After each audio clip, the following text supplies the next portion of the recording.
UP और उत्तराखंड की खबरों के लिए एबीपी गंगा को सब्सक्राइब करें और बेल आइकन दबाएं। उत्तर प्रदेश के राज्यपाल श्रीमती आनंदीबेन पटेल जी,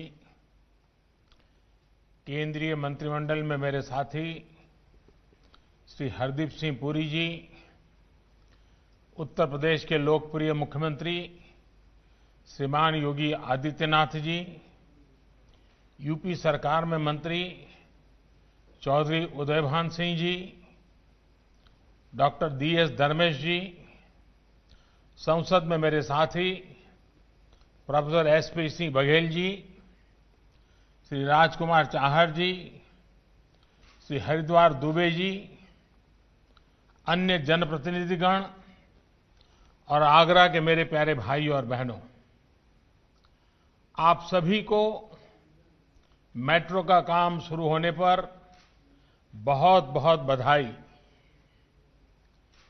आगरा के पास बहुत पुरातन पहचान तो हमेशा रही है। अब इसमें आधुनिकता का नया आयाम जुड़ रहा है।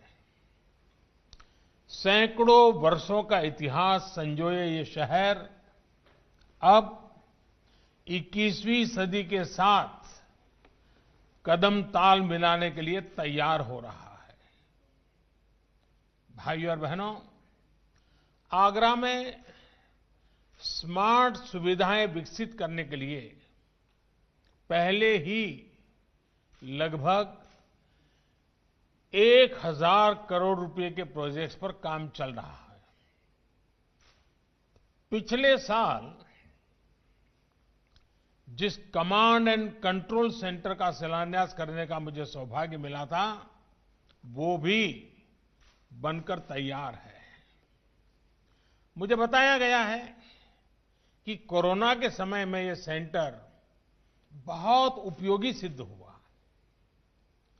अब 8000 करोड़ रुपए से अधिक का ये मेट्रो प्रोजेक्ट आगरा में स्मार्ट सुविधाओं के निर्माण से जुड़े मिशन को और मजबूत करेगा। साथियों, बीते 6 सालों में यूपी के साथ ही पूरे देश में जिस स्पीड और स्केल पर मेट्रो नेटवर्क पर काम हुआ, वही सरकार की पहचान और प्रतिबद्धता दोनों को दर्शाता है। 2014 तक देश में लगभग 225 किलोमीटर मेट्रो लाइन ऑपरेशनल हुई थी। साल 2014 के बाद के 6 वर्षों में देश में 450 किलोमीटर से ज्यादा मेट्रो लाइन देश भर में ऑपरेशनल है और लगभग 1000 किलोमीटर मेट्रो लाइन पर तेज गति से काम भी चल रहा है। आज देश के 27 शहरों में मेट्रो का काम या तो पूरा हो चुका है या फिर काम अलग अलग चरणों में है। यूपी की ही बात करें तो आगरा मेट्रो सुविधा से जुड़ने वाला ये यूपी का 7वां शहर है। और इनके बीच एक और बात बहुत विशेष है। देश में सिर्फ मेट्रो रेल नेटवर्क ही नहीं बन रहे हैं, बल्कि आज मेट्रो कोच भी मेक इन इंडिया के तहत भारत में ही बन रहे हैं। यही नहीं, जो सिग्नल सिस्टम है उसका भी पूरी तरह से भारत में ही निर्माण हो, इस पर भी काम चल रहा है। यानी अब मेट्रो नेटवर्क के मामले में भी भारत आत्मनिर्भर हो रहा है। भाइयों और बहनों, आज के नए भारत के सपने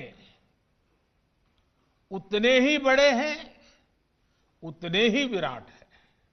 लेकिन सिर्फ सपने देखने से काम नहीं चलता, सपनों को साहस के साथ पूरा भी करना पड़ता है। जब आप साहस के साथ, समर्पण के साथ आगे बढ़ते हैं तो कोई भी बाधा आपको रोक नहीं सकती। भारत का सामान्य युवा, भारत के छोटे शहर आज यही साहस दिखा रहे हैं, यही समर्पण दिखा रहे हैं। 20वीं सदी में जो भूमिका देश के मेट्रो शहरों ने निभाई, उसी भूमिका को विस्तार देने का काम अब हमारे आगरा जैसे छोटे शहर कर रहे हैं। छोटे शहरों को आत्मनिर्भर भारत की धुरी बनाने के लिए ही अनेक विकास पर बहुत ज्यादा जोर दिया जा रहा है। पश्चिमी उत्तर प्रदेश के इन शहरों में तो हर वो चीज है जो आत्मनिर्भरता के लिए हमें चाहिए। यहां की भूमि, यहां के किसानों में अपार सामर्थ्य है। पशुधन के मामले में भी ये क्षेत्र देश में अग्रणी है। ऐसे में यहां डेयरी और फूड प्रोसेसिंग से जुड़े उद्योग के लिए बहुत संभावनाएं हैं। इसके अलावा ये क्षेत्र सर्विस सेक्टर और मैन्युफैक्चरिंग सेक्टर में भी आगे बढ़ रहा है। साथियों, आधुनिक सुविधाएं मिलने से, आधुनिक कनेक्टिविटी मिलने से पश्चिमी यूपी का यह सामर्थ्य और बढ़ रहा है। देश का पहला rapid rail transport system Meerut से दिल्ली के बीच बन रहा है। दिल्ली मेरठ के बीच 14 लेन का एक्सप्रेस वे भी जल्द ही इस क्षेत्र के लोगों की सेवा देने लगेगा।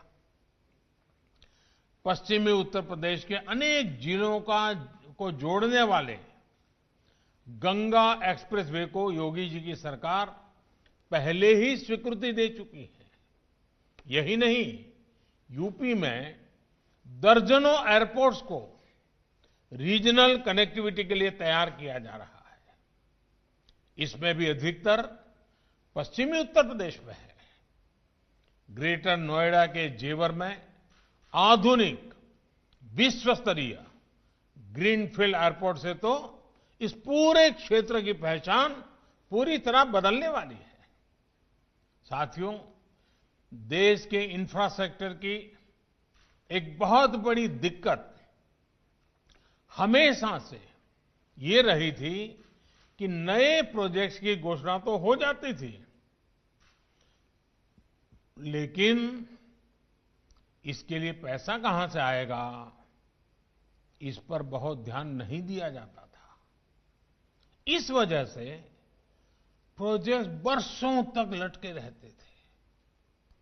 उनमें काम की रफ्तार बहुत धीमी होती थी, नाम मात्र का काम होता था। हमारी सरकार ने नई परियोजना की शुरुआत करने के साथ ही उसके लिए आवश्यक धनराशि के इंतजाम पर भी उतना ही ध्यान दिया है। कनेक्टिविटी और आधुनिक इंफ्रास्ट्रक्चर पर जितना आज देश में खर्च किया जा रहा है, उतना पहले कभी नहीं किया गया। अब नेशनल इंफ्रास्ट्रक्चर पाइपलाइन प्रोजेक्ट के तहत 100 लाख करोड़ रुपए से अधिक खर्च करने की भी तैयारी है। Multi modal connectivity infrastructure master plan, उस पर भी काम किया जा रहा है। कोशिश ये है कि देश के इंफ्रास्ट्रक्चर को बेहतर बनाने के लिए पूरी दुनिया से निवेश को आकर्षित किया जाए। इंफ्रास्ट्रक्चर और रियल एस्टेट प्रोजेक्ट्स में इन्वेस्ट में विदेशी निवेश को आसान बनाने के लिए भी हर जरूरी कदम उठाए जा रहे हैं। साथियों, बेहतर इंफ्रास्ट्रक्चर, बेहतर कनेक्टिविटी का सबसे अधिक लाभ हमारे टूरिज्म सेक्टर को होता है। मेरा ये हमेशा से मत रहा है कि टूरिज्म एक ऐसा सेक्टर है जिसमें हर किसी के लिए कमाई के साधन है। कम से कम निवेश में अधिक से अधिक आमदनी टूरिज्म के माध्यम से संभव है। इसी सोच के साथ देश लोकल टूरिज्म के लिए वोकल हो, इसके लिए अनेक स्तरों पर काम चल रहा है। ताजमहल जैसी धरोहरों के आसपास आधुनिक सुविधाएं विकसित करने के साथ ही टूरिस्टों के लिए ईज ऑफ ट्रैवलिंग भी बढ़ाई जा रही है। सरकार ने न सिर्फ ई वीजा स्कीम में शामिल देशों की संख्या में काफी वृद्धि की है, इसके साथ ही होटल रूम टैरिफ पर टैक्स को भी काफी कम किया है। स्वदेश दर्शन और प्रसाद जैसी योजनाओं के माध्यम से भी टूरिस्टों को आकर्षित करने के प्रयास किए जा रहे हैं। सरकार के प्रयासों से भारत अब ट्रैवल और टूरिज्म कॉम्पिटिटिवनेस इंडेक्स में 34वें नंबर पर आ गया है, जबकि 2013 में भारत इसी इंडेक्स में 65वें नंबर पर रुका पड़ा था। आज वहां से इतनी प्रगति हुई है। मुझे उम्मीद है जैसे जैसे कोरोना की स्थिति सुधरती जा रही है, वैसे ही बहुत जल्द ही टूरिज्म सेक्टर की रौनक भी फिर से लौट आएगी। साथियों, नई सुविधाओं के लिए, नई व्यवस्थाओं के लिए रिफॉर्म्स बहुत जरूरी हैं। हम पिछली शताब्दी के कानून लेकर के अगली शताब्दी का निर्माण नहीं कर सकते। जो कानून पिछली शताब्दी में बहुत उपयोगी हुए, वो अगली शताब्दी के लिए बोझ बन जाते हैं। और इसलिए रिफॉर्म ये लगातार प्रक्रिया होनी चाहिए। लोग अक्सर सवाल पूछते हैं कि पहले की तुलना में अब हो रहे रिफॉर्म्स ज्यादा बेहतर तरीके से काम क्यों करते हैं? पहले की तुलना में अब अलग क्या हो रहा है? कारण बहुत ही सीधा है। पहले रिफॉर्म्स टुकड़ों में होते थे, कुछ सेक्टरों, कुछ विभागों को ध्यान में रख के होते थे। अब एक संपूर्णता की सोच से रिफॉर्म्स किए जा रहे हैं। अब जैसे शहरों के विकास के को ही हम ले लें, शहरों के विकास के लिए हमने 4 स्तरों पर काम किया है। बीते समय से चली आ रही समस्याओं का समाधान हो, जीवन ज्यादा से ज्यादा सुगम हो, ज्यादा से ज्यादा निवेश हो और शहरों की व्यवस्थाओं में आधुनिक टेक्नोलॉजी का उपयोग अधिक हो। भाइयों और बहनों, रियल एस्टेट सेक्टर की क्या स्थिति थी, इससे हम भली भांति परिचित हैं। घर बनाने वालों और घर खरीदारों के बीच भरोसे की एक खाई आ चुकी थी। कुछ गलत नियत वाले लोगों ने पूरे रियल एस्टेट को बदनाम करके रखा था। हमारे मध्यम वर्ग को परेशान करके रखा था। इस परेशानी को दूर करने के लिए रेरा का कानून लाया गया। हाल में कुछ रिपोर्ट जो आई है वो बताती हैं कि इस कानून के बाद मिडिल क्लास के घर तेजी से पूरे होने शुरू हुए हैं। इसी तरह हमारे शहरों में एक और बड़ी समस्या है बड़ी संख्या में खाली पड़े घरों की। ये तब है जब बड़ी आबादी को किराए पर घर मिलने में भी परेशानी होती है। इस समस्या को दूर करने के लिए भी एक मॉडल कानून बनाकर राज्यों को दिया जा चुका है। साथियों, शहरों का जीवन आसान बनाने के लिए आधुनिक पब्लिक ट्रांसपोर्ट से लेकर हाउसिंग तक चौतरफा काम चल रहा है। यहां आगरा से ही प्रधानमंत्री आवास योजना की शुरुआत हुई थी। इस योजना के तहत शहरी गरीबों के लिए 1 करोड़ से ज्यादा घर स्वीकृत हो चुके हैं। शहर के मध्यम वर्ग के लिए भी पहली बार घर खरीदने के लिए मदद की जा रही है। अब तक 12.5 लाख से ज्यादा शहरी मध्यम वर्गीय परिवारों को भी घर खरीदने के लिए लगभग 28,000 करोड़ रुपए की मदद दी जा चुकी है। अमृत मिशन के तहत देश के सैकड़ों शहरों में पानी, सीवर जैसे इंफ्रास्ट्रक्चर को अपग्रेड किया जा रहा है।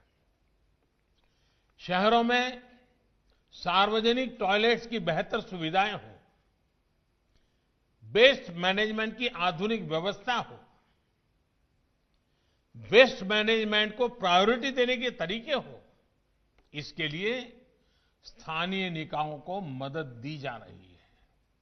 भाइयों और बहनों, आज शहरी गरीब को मुफ्त इलाज मिल रहा है और मध्यम वर्ग को सस्ती दवाई मिल रही है, सस्ती सर्जरी उपलब्ध कराई जा रही है। सरकार की कोशिशों से बिजली से लेकर मोबाइल फोन तक उस पर खर्च बहुत कम हुआ है। एजुकेशन लोन से लेकर होम लोन तक ब्याज की दरें कम की गई है। ये भी पहली बार हुआ है जब रेहड़ी, ठेले, फेरी वाले छोटे उद्यमों को बैंकों से सस्ता ऋण उपलब्ध कराया गया है। यही तो सबका साथ, सबका विकास, सबका विश्वास है। भाइयों और बहनों, ये जो रिफॉर्म्स बीते कुछ समय से किए जा रहे हैं, उनसे देश में नया आत्मविश्वास आया है। विशेष तौर पर देश की बहनों, बेटियों तक जिस प्रकार सरकारी लाभ पहुंचा है, वो सचमुच में अगर बारीकियों में जाएंगे तो आपको भी संतोष देगा। पहले की तुलना में आपके अंदर भी एक नया विश्वास भरेगा। हर रोज दूर सुदूर से अनेक चिट्ठियां मुझे मिल रही है। मीडिया के माध्यम से बहनों, बेटियों की भावनाएं मुझ तक पहुंच रही है। माताओं, बहनों के इसी आशीर्वाद से मैं वाकई भाव विभोर हूं। देश की बहनों, बेटियों, देश के युवाओं, देश के किसानों, देश के श्रमिकों, कर्मचारियों, व्यापारियों का विश्वास बीते हर चुनाव में दिख रहा है। यूपी सहित देश के कोने-कोने में चुनाव के नतीजों में ये विश्वास झलक रहा है। 2-3 दिन पहले तेलंगाना में, हैदराबाद में गरीब और मध्यम वर्ग ने सरकार के प्रयासों को अभूतपूर्व आशीर्वाद दिया है। आपका साथ और आपका समर्थन ही मेरी प्रेरणा शक्ति है। देशवासियों की छोटी से छोटी खुशी मुझे नए-नए काम करने की हिम्मत देते हैं, नए इनिशिएटिव लेने की ताकत देते हैं, ताकि मैं आपकी भलाई के लिए और ज्यादा कर सकूं। आत्मनिर्भरता का ये आत्मविश्वास यूं ही निरंतर मजबूत होता रहे, विकास के कार्य ऐसे ही बढ़ते चलें, इसी कामना के साथ आपको मेट्रो प्रोजेक्ट की फिर से बहुत बधाई। लेकिन एक बात मैं जरूर याद कराऊंगा, कोरोना के टीका का इंतजार है और पिछले दिनों में जब वैज्ञानिकों से मिला तो अब कोई ज्यादा देर होगी ऐसा नहीं लगता है। लेकिन संक्रमण के बचाव को लेकर हमारी सावधानी में कोई कमी नहीं आनी चाहिए। मास्क, 2 गज की दूरी, ये बहुत जरूरी है। आप इसका ध्यान रखेंगे, इसी विश्वास के साथ आप सबका बहुत बहुत आभार, धन्यवाद।